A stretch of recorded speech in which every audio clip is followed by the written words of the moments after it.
पाहुयात पुण्यामध्ये मुसळधार पाऊस झाला आणि मुसळधार पावसामुळे उत्तरपत्रिका भिजल्या। सावित्रीबाई फुले पुणे विद्यापीठातील हा प्रकार समोर आलाय। पावसामध्ये विद्यार्थ्यांच्या उत्तरपत्रिका भिजल्या। सावित्रीबाई फुले पुणे विद्यापीठाकडून या संदर्भात स्पष्टीकरण समोर आलेलं आहे। पुणे शहराच्या विविध भागामध्ये सोमवारी सायंकाळी अचानक अवकाळी पावसाने हजेरी लावली। याच पावसामध्ये सावित्रीबाई फुले पुणे विद्यापीठ अंतर्गत शिक्षण घेणाऱ्या विद्यार्थ्यांच्या उत्तरपत्रिका भिजल्या। याचा व्हिडिओ देखील आता समोर आला आहे। विद्यार्थ्यांच्या शैक्षणिक आयुष्याशी खेळण्याचा हा प्रकार आहे का असा सवाल विद्यार्थी संघटनांनी यातून उपस्थित केलाय।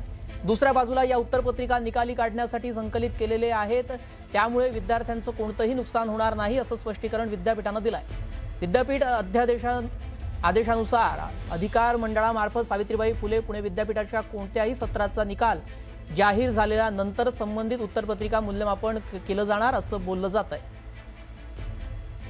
या संदर्भात अधिक अपडेट जाणून घेऊयात। आमचे प्रतिनिधी वैभव सोनावणे या संदर्भात अधिक अपडेट देतील। वैभव, आपण पाहतो या संदर्भात उत्तरपत्रिका भिजल्याचा व्हिडिओ समोर आलेला आहे। नेमकं विद्यापीठाकडून काय स्पष्टीकरण देण्यात आलंय?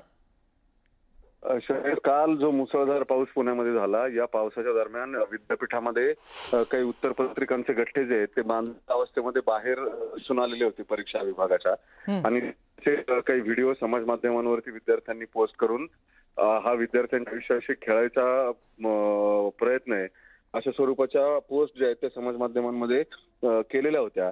या सगळ्यावरून चर्चा झाल्यानंतर आता विद्यापीठाने स्पष्टीकरण दिलेलं आहे। 10 वर्षापूर्वीच्या किंवा या पूर्वी ज्या तपासून झालेल्या आहेत आणि आता ज्या उत्तरपत्रिकांची काही गरज नाहीये अशा उत्तरपत्रिका निरस्त करण्यासाठीचं एक कंत्राट जे आहे ते रद्दीच्या संदर्भातलं देण्यात आलेलं होतं, आणि ती रद्दी घेऊन जाणाऱ्या संबंधित व्यक्तीनं ती रद्दी नेण्यासाठी बाहेर या उत्तरपत्रिकांचे गठ्ठे आणून ठेवलेले होते। त्यामुळे ते गठ्ठे हे विद्यार्थ्यांच्या आताच्या करिक्युलमशी संबंधित नाहीयेत। ते भिजल्यानं कुठलंही नुकसान होणार नाही, मुळातच ते निरस्त करण्यासाठीच बाहेर आणण्यात आलेले होते असं विद्यापीठाकडून स्पष्टीकरण देण्यात आले। जी नक्कीच, धन्यवाद वैभव आपण दिलेल्या सविस्तर माहितीसाठी।